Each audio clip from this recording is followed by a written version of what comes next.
केवलं ज्ञानमूर्तिं द्वन्द्वातीतं गगनसदृशं तत्त्वमस्यादिलक्ष्यम् एकं नित्यं विमलमचलं सर्वदा साक्षिभूतं भावातीतं त्रिगुणरहितं सद्गुरुं तं Namami.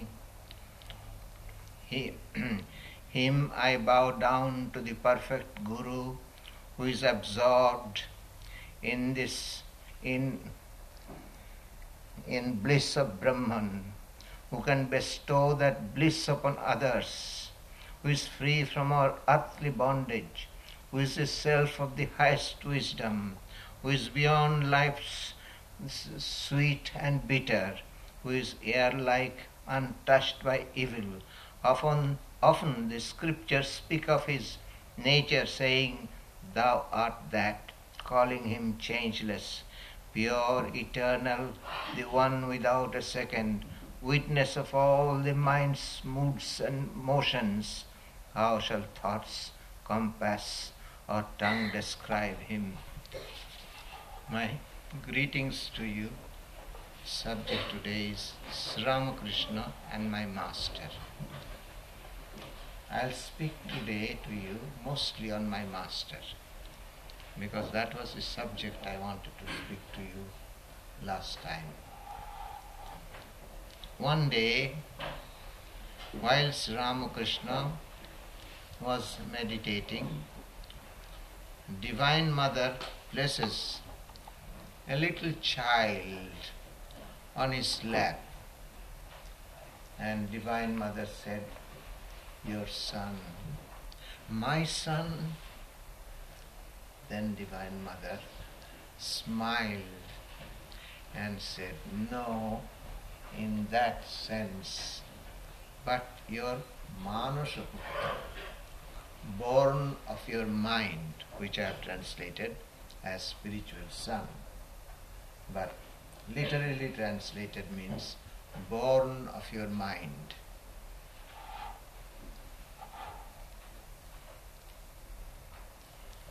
Then, just before Rakhal, that was his name, before Rakhal arrived, he had the vision of the river Jamuna and a lotus blossomed, and on that lotus Sri Krishna and Rakhal, the cowherd boy, was dancing together. And while they were dancing, there was such sweetness coming out of that. And he recognized, as soon as they arrived, he recognized this boy. He was brought by his mother-in-law, his brother-in-law and his wife. And he was married.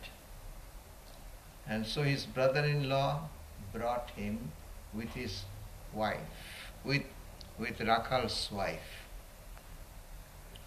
And then Sri Ramakrishna sent Rakhal's wife to Holy Mother and asked her, you see, in our country there is a custom that you have to offer a rupee, a coin, silver coin or gold coin, to see the face first time of the daughter-in-law. So that was done. And by the way, when three of us were celebrating the first birthday anniversary of Maharaj after he passed away, and just before I came to this country, Swami Sharadananda from the Udbodhana office was supposed to come and see and attend the ceremony.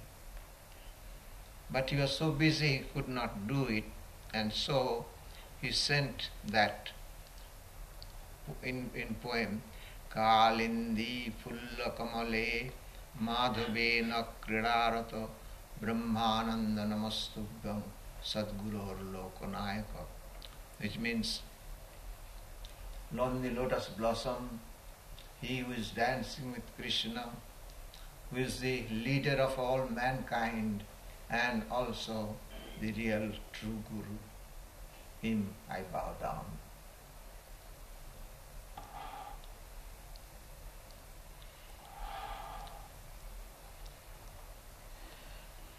And as I said, he had a vision that that boy was coming. And so he asked him his name. And he said, Rakal. Then he whispered to himself, that's the boy.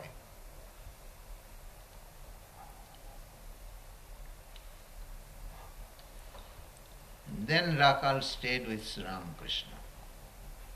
And occasionally he would send him to his wife. And he had a son born to him. And then he came back and he said, no more I am going. I am going to stay with you. So Rakal stayed with him.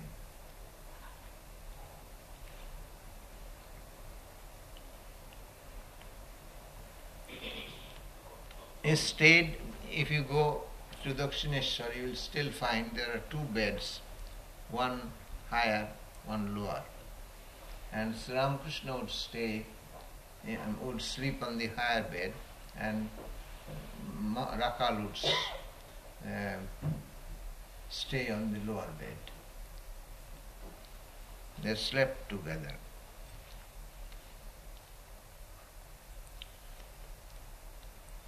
One day, Thakur said, Sri Ramakrishna said to him, hey, would you slowly massage my feet? You see, he was a rich man's son. And so, only the servants do that. And so he said, no sir, I can't do it. Well, do it. Touch your hand on my feet. And just slowly massage it. And as he was doing that, he saw in a vision the image or figure of a goddess going round him, going round Rakal. Then Sri Ramakrishna said, did you see? Yes.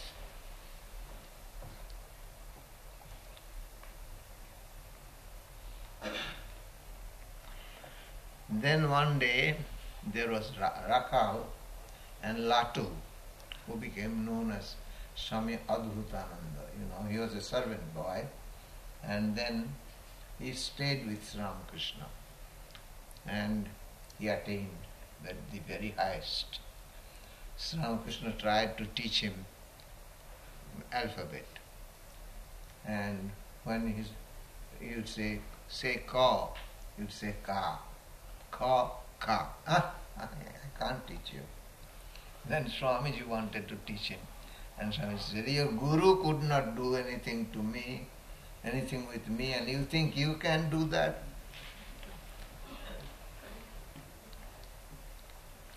Then, one day, Rakal, Sri Ramakrishna asked Rakal to prepare a betel nut for him. I said, I can't do that.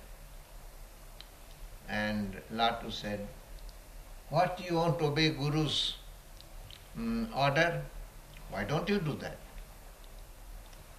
And then Thakur Sri Ramakrishna, he called Ramlal, his nephew. Ramlal, hello Ramlal, come and see Rakal and Leto's fight between Leto and Rakal.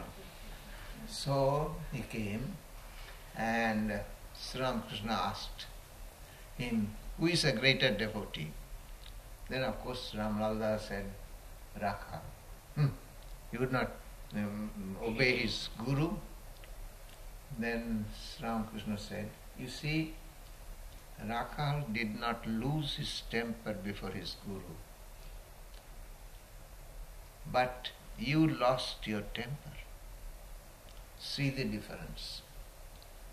And since then he promised never to lose his temper.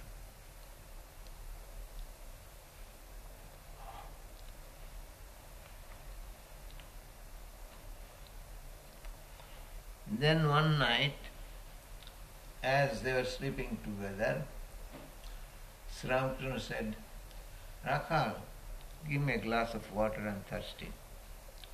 And he turned his head. And then Sri Ramakrishna said, now he regards me as his very own father.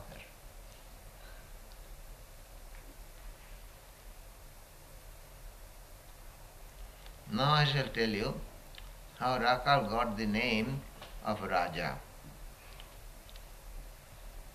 and the meaning of that. When Sri Ramakrishna was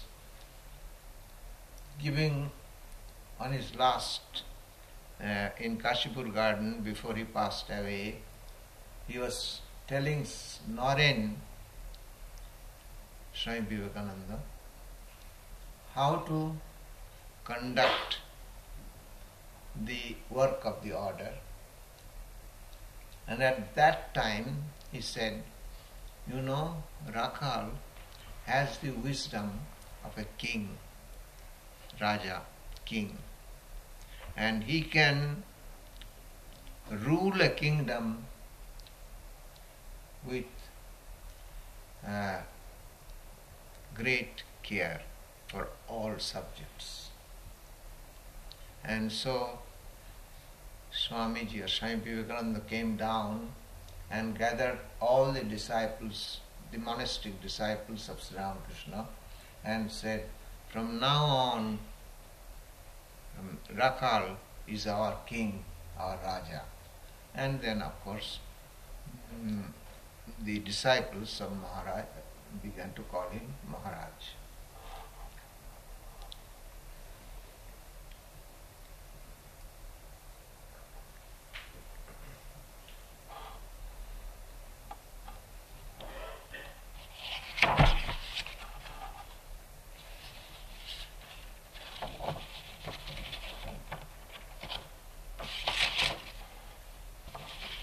Now I am going to tell you about my master, which I have not written in the Eternal Companion anywhere. Maybe somewhere here and there, little bit, but not in detail.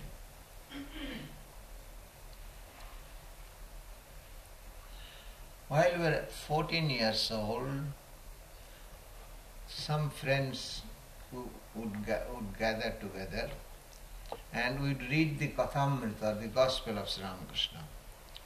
And there the two names, Narain and Rakhal, struck us. And of course, at that time we knew that Narain was gone. And I think when I was 9 years old, he passed away. And so, naturally, Rakhal became my favorite. And I would have his picture and also Sri Ramakrishna's picture. And I had Swamiji's picture, and by the way, I had also that picture of the Hindu temple in San Francisco. I didn't know that I had to come there someday. And I used to bow down to picture before Maharaj and used to meditate in my own way before Sri Ramakrishna.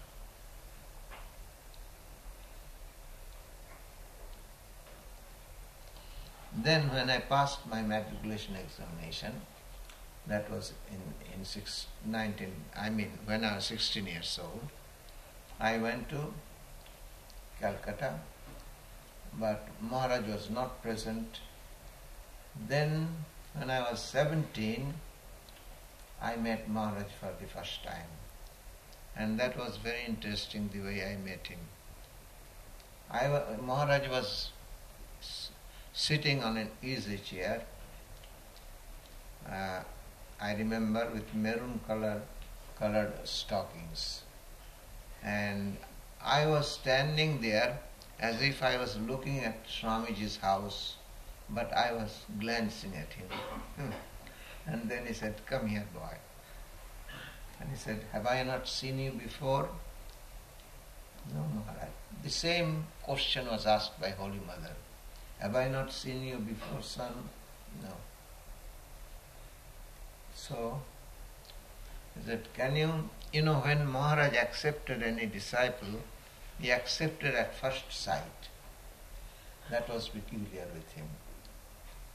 Very particular. And so he immediately asked me to take off his maroon colored stockings and put them in the sun. And he said, "Do you know how to massage?" I said, "Yes." And so I began to massage his feet. And then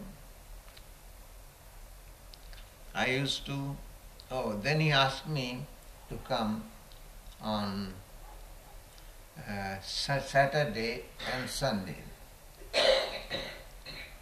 Oh yes, I would massage his feet and then his body also, and then I'd go to Swami Turiyananda's. And Swami Turiyananda first got up and saw me, and then he was lying down, and I used to massage his feet. Then Maharaj used to tease Swami Brahmananda through me. Swami Brahmananda would not let anybody massage his feet. And so Maharaj said, "Go to Swami Brahmananda and massage him." And so when I saw him, he would not allow me, but I said, "Maharaj gave me the order, I must obey." And so he said, "Oh, I can't do anything with you." And so he let me do it.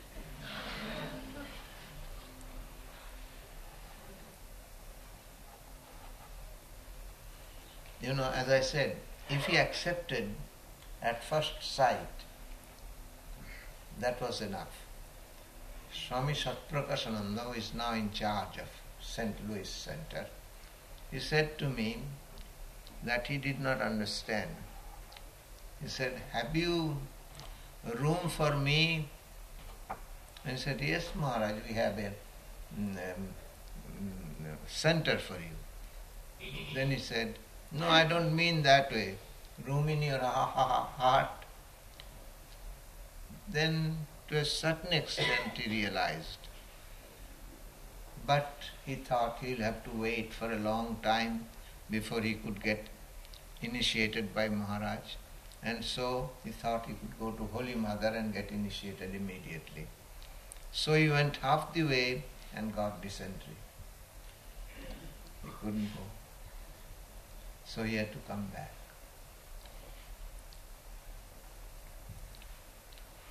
Then he asked me to come every Saturday and Sunday. "Oh, I'm taking so much of your time."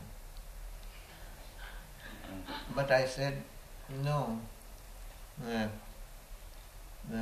our principal does not allow to come Saturdays and Sundays because those are the theatre nights, and he's very particular." Then he said, "You apply that you are going to Bellarmine." So I applied, and I went with the application, and he said, as he looked at it, he said, "Correct your English." And so I couldn't find any mistake. Then I went to the teacher of English. He was very well-known English teacher and Shakespearean scholar. By the way, he became the first governor of Bengal. And he looked at it and said, "Put a comma here." And so I put the comma and went, and he granted. And that was every Saturday and Sunday.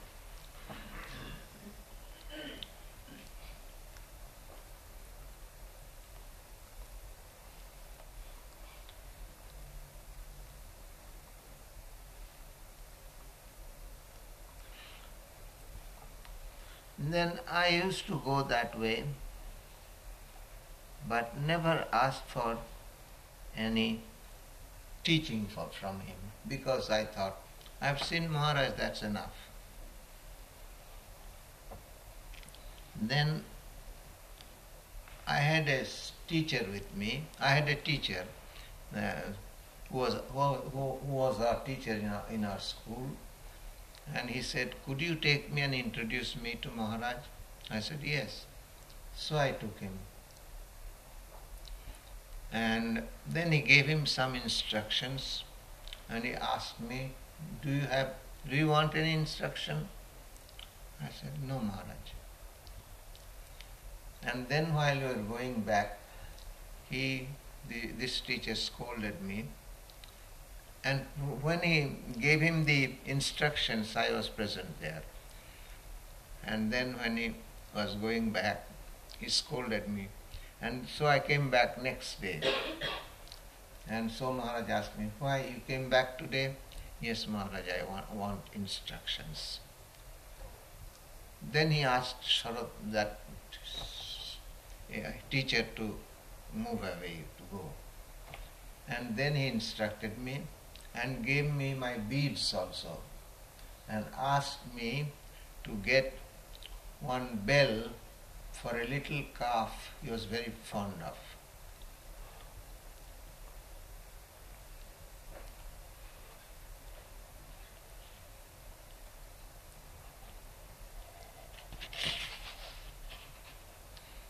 Then while I was 18 or 19,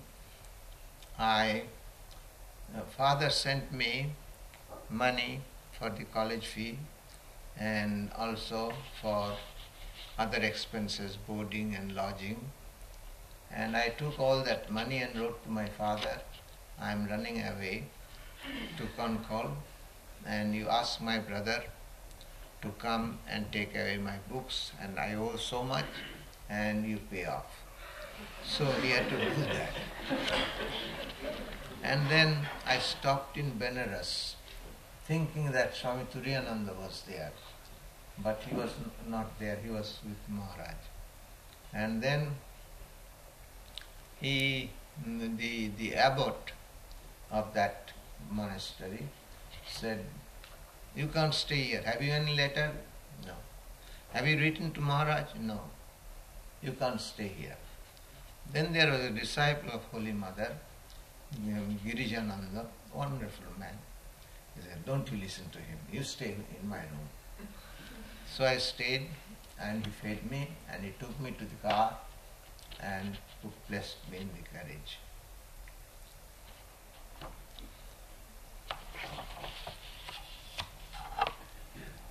Then, as I said, anyway I went, and I arrived at about 4 o'clock in the morning, and there are so many houses there, I didn't know which house Maharaj lived. And so I just went straight into a house, and there I was putting my blanket down, and before I could sit, Maharaj opened the door, and Swami Shankarananda, his disciple and secretary, came out of the other door, and so Maharaj said, make room for this brahmachari. And so we were 4 of us together. Swami Madhavananda was one of those. And then while I was while I was at Concord, there was the worship of Mother Durga. And the image was brought by some devotees from Calcutta.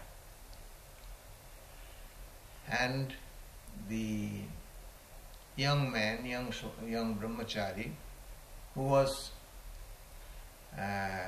serving Maharaj at that time, he had to be engaged to learn the worship of Mother Durga, because it's a long worship and one has to study for a long time.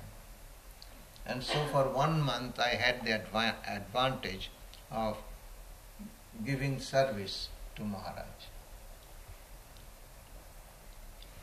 And I remember when the image of Mother Durga was taken, and there were so many boats, and all the swamis and brahmacharis with went away. Maharaj was standing, and he asked me, "You didn't go?" "No, I didn't want to go." And then he told me to give him a little Ganges water from the flowing Ganges. So I took a little Ganges water and threw on him. And then he had the habit of bowing down with folded palms.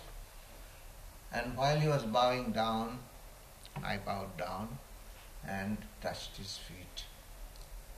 And still every day, almost every day, I remember that scene.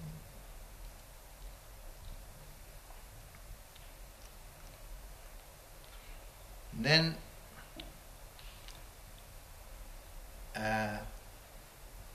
when I graduated and was studying MA in Hindu philosophy especially, at that time I used to study the Brahma Sutras, the Vedanta aphorisms with Shankara's commentary, with Swami Turiyananda. And in Benares, I came to Benares then. Wherever Maharaj would be, I'm skipping certain things. Or shall I say? Yeah, I'll tell you. While at Concord, there was another young boy who was the son of a disciple of Maharaj, and so we went together and hired a carriage and went to Rishikesh. And then while at Rishikesh, we went by boat, or there was a bridge, hanging bridge, and went to Sargashram. There were small cottages where many young swamis of different orders practice austerity. And I saw one young swami was sick in bed, and so I left the money that all I had. I thought the other boy had some money. And so I came back. No, we couldn't come back. We were sitting there. Didn't know what to do. And then these devotees who brought the image of Mother Durga, they happened to come and they said, "Have you eaten yet?" "No." "Then wait, we are going to cook." So they cooked, and then they had room in the jhatka, in that carriage, and we came together. And then Mahapurush Maharaj, Swami Shivananda said, Maharaj said, "Oh, he looked so bad. I looked so bad." And Mahapurush Maharaj said, "We practiced austerity." No. He had suffered there. He knew everything.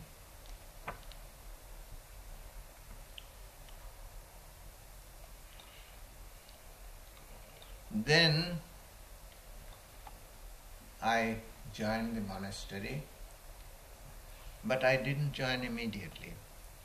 I was in the meantime mixed up with the revolutionary movement to free India. And then I used to go to Maharaj, and Swami Shuddhananda, a disciple of Swamiji, used to argue with me, and I would say, argue back that you people are lazy. Swamiji wanted India to be free first. We are doing Swamiji's work. And then one old man, he used to listen to our argument. And when I went to bow down to Maharaj in the morning, Maharaj knew all that, but he never said anything. Then when I bowed down to him, this old man said, "When is this boy going to join the monastery?"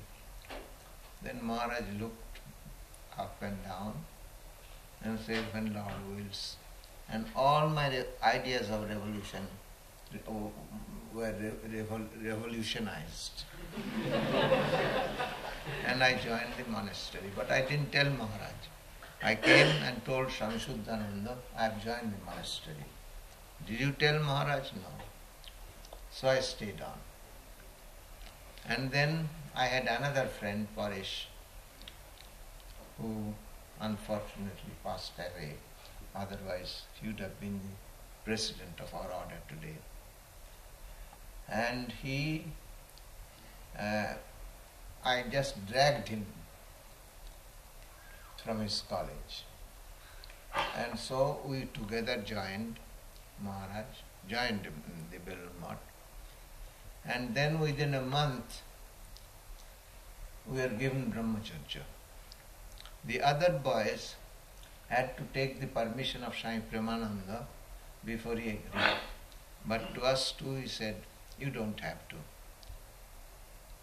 Then he sent me to, then of course I had to go to see my parents. And my father wept before me. But I didn't care, I came away. And that was the last time I saw my father. Then from Mayabhuti, I stayed there for 2 years. And then I came away to Puri, where Maharaj was. And then Maharaj, while I was there, my father passed away. And Maharaj said, you don't have to do anything.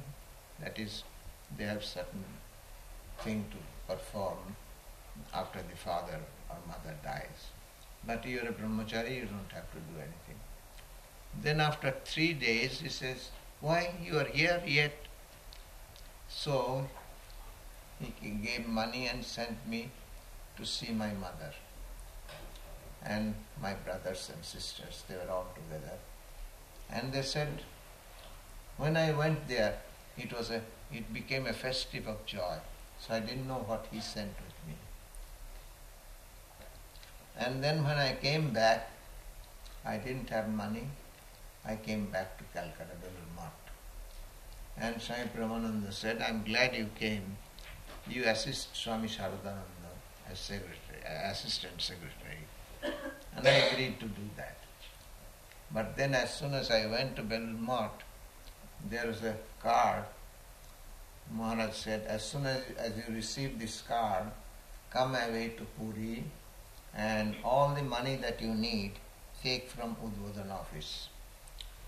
So when I told Swami Prabhavananda, he said, he was just like our mother. He said, write to Maharaj that you want to obey, you want to go. Then I said, when it comes to obeying my Guru or obeying you, then I have to obey my Guru. Then he said, you rascal, you won't listen to me, and so I can't look at your face. He was getting so excited. And he was sick also at the time. And then, anyway, I went to Calcutta, downtown as you say, and then had to buy certain things, and so I came. And then Swami Brahmananda said, are you mad at me? I said, why should I be mad at you? I scolded you. Your scolding was a blessing, Maharaj. Then he said, this is the last time you see me. And then I had to weep. And then he said, don't tell Maharaj that I was mad at you, I scolded you. Then as soon as I went to Puri, Maharaj asked me how Swami Brahmananda is. And I said, he's not very well. Then he began to talk how he was emotional, and Thakur said his very bones and marrow, they're pure, and if he takes the food eaten by somebody else, and through emotion he ate the food of a Muslim priest. You see, he was really converting the Muslims. They all followed him. And so their priest got mad. You say all religions are true? Yes, all right. Take this. I'm going to give a bite. And through emotionalism he did. And then he got sick. And so Maharaj was talking like that. And I was keeping quiet. Then after an hour he said, did he ask anything of you? Yes, he wanted me to send some bath water from Jagannath Temple. And then the thunder fell on me. What? You kept quiet so long? And do you know how great he is? Through any direction he places he directs his eyes. All the people in that direction becomes purified. He is such a great soul.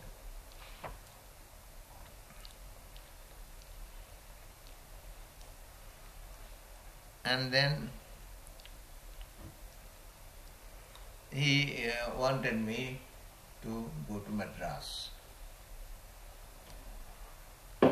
And he asked Swami Shankarananda to buy a second class ticket and said it is too long a distance, so he must stop in Coimbatore, where one of his disciples was living.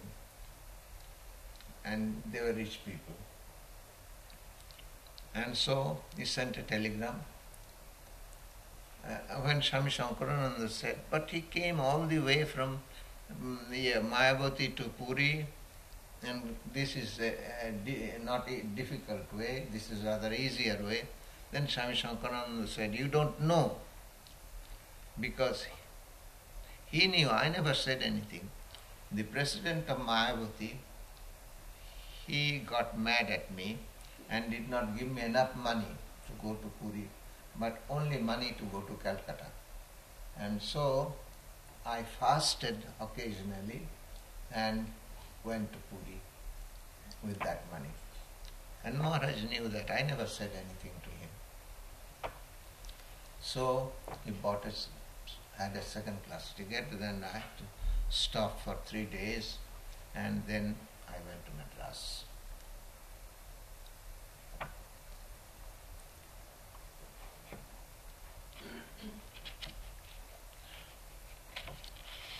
I'll tell you something about Swami Brahmananda, how he used to tease, how he made me tease him. When I went to Benares at one time, he asked me, I brought with me Welch's grape juice, 2 bottles. And so Maharaj was very happy, and he said, open one and give 1 glass of water and go and tell Swami Brahmananda, the best wine I've got from Calcutta, you have to drink it. And so I placed it on him by his lips. Get away from me, get away. But I would not leave him alone. So he got up and I went like that until he came to the wall and I was holding it. And then Maharaj came. And his steps were so silently walked that nobody did hear him. And so he suddenly said, why Baburamda, that's just grape juice. Why didn't the rascal tell me so long? So he drank that. That was a blessing to me. Then Maharaj asked him to take me to Ganges for bath, and then go to the temple, and then Annapurna, Shiva's temple and temple of Annapurna. And one time when he went to Annapurna temple, the priest gave him a garland, marigold, and his color was very golden color, beautiful. And that garland and that his color just mixed wonderfully well. He was going to give me that. I said, no, Maharaj, please keep it on you. You look so beautiful. As soon as I said, you look so beautiful, you would not believe it, that just like a light bulb suddenly lighted up. So his body got lighted up. And all the way, people stood by to look at him. Then when we came to the monastery, the abbot saw him that way, and immediately great arrangement was made to give him the honor. And so there he gave the garland, he danced a little and gave the garland to the abbot, and then it was gone.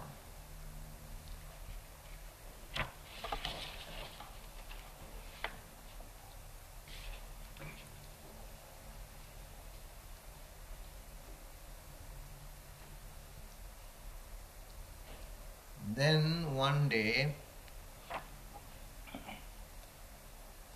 there was some fish basket that was sent for Maharaj from Calcutta by a devotee. I didn't know, nobody told me anything. And I took the receipt and I met the boy who used to bring things from the station. I said, what am I to do? Oh, you just give the receipt to the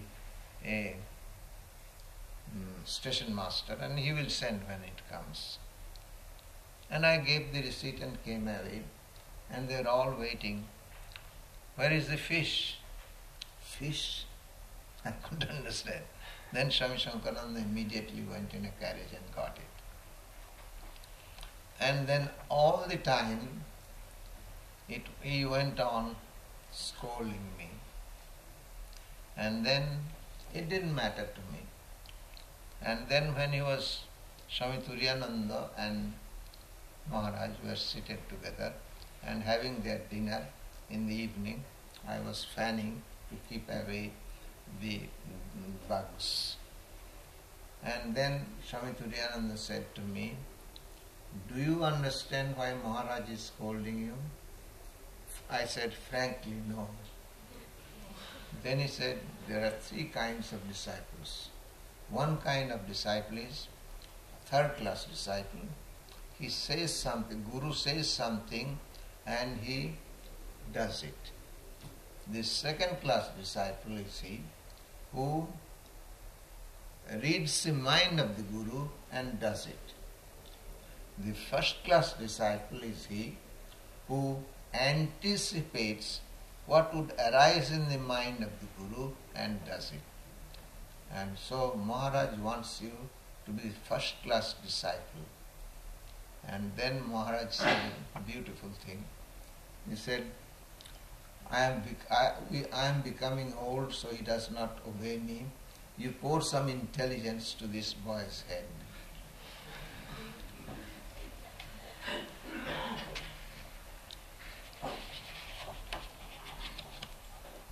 Then, as I said, I was sent to Madras from Puri, and as soon as Maharaj arrived in Puri, in Madras, then the Maharaj always had some singers with him, and Swami Ashokananda translated that song in English, and the girls will sing in Bengali. Swami Ashokananda translated it beautifully, so I took this. All my sorrow has been lifted by seeing thee. What boundless grace is thine. My heart has drunk deep, drunk pure nectar and is soothed. When I do not have thee, all things seem empty, and the sun and the moon and the stars lose their light. O companion of my soul, there is none like thee. An ocean of love swells within when I remember thee. Stay thou with me day and night, that my life may have its Lord, and keep me ever in the shelter of thy feet, in life and in death. And there was Durga Puja there also. And so, after Durga Puja, I received my sannyas.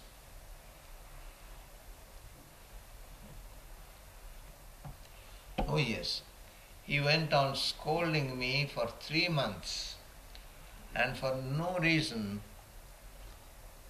And I'll just give you one illustration. I wanted to have some letters printed for him, letterheads. So I had Swami Brahmananda, Bhubaneswar, post office, and so on and so forth. And then I took the sample of types for him to choose, and he chose a sample, and accordingly I did that. And then when it came back, he said that boy from Vishnupur does not know even to read simple proof. Then I very proudly took that sample and said, Maharaj, this is not broken. And would he look at it? He closed it and threw it away. So he made me understand every time that the reason for which he is scolding me is not. For instance, there was one boy. He would tell me all the time that just for you this boy could not stay. And but I had nothing to do with it. And then before he left, he asked him to come and ask my forgiveness. So he came and asked my forgiveness, and I hugged him and he said, why do you have to ask my forgiveness? The Lord himself has forgiven you. And he was asked to report what I said in reply. So when he went back, he said, you see what a devotee he is.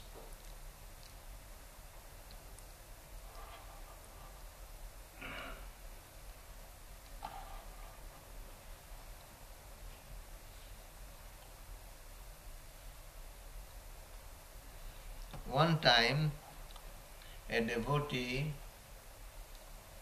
in this country asked me, what is the greatest teaching that you remember Maharaj gave you? I said, the greatest teaching I remember was he wanted me to love him. One day, I was arranging flowers in his room. He came and whispered into my ear. Exactly translated would be, lovest thou me? And as soon as he said that, my whole body was paralyzed completely. And I looked back and I saw Maharaj's back only, just going away. I could not reply.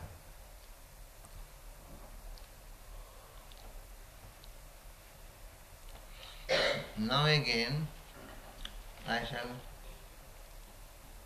if you pardon me, I shall mention 2 incidents which I heard from others, not my own. Tantin, many of you know perhaps, or may not. She was always a great friend of Swamiji. A businessman from England, had a dream of Maharaj, and he was told to come to Calcutta and then he would know where Belur Math is. So he came to Calcutta, and then it was easy to find where Belur Math was. And So he came to Belun Math and was in the guest house. And Tantin came and requested Maharaj, please see him once. I said, no, I won't see him. Then Mahapurush Maharaj Swami Shivananda came and requested him. He said, no, don't ask me to see him. I will not see him. Ask him to go somewhere else. Then he went to Temple of Dakshineshwar, completely disappointed in his heart. He went to Temple of Dakshineshwar, and as he was about to land, he was still on the Ganges. Maharaj rushed like that, and he saw him. And as soon as he saw him, he died. And he died on the boat. It's no man's land. You see, if Maharaj saw him, he would have died on the moat grounds. He knew all that. And then there would have been complications with the government. But this was no man's land. Then another incident I wish to tell you. There was a disciple of Maharaj. He was giving him service for a long time, and then suddenly he got smallpox, so he was taken to the hospital. And Swami Ramakrishna used to go every day to see him. And he would beg Swami Ramakrishna, please ask Maharaj to come and stand at the door. I want to see him before I die. And he'd come, but he'd pay no attention to that. And then, when he died, Swami Ramakrishna said, Maharaj, you are very cruel. Why? The boy attended with such great care for such a long time, and he wanted to see you before he died, and you did not go. How do you know I didn't go?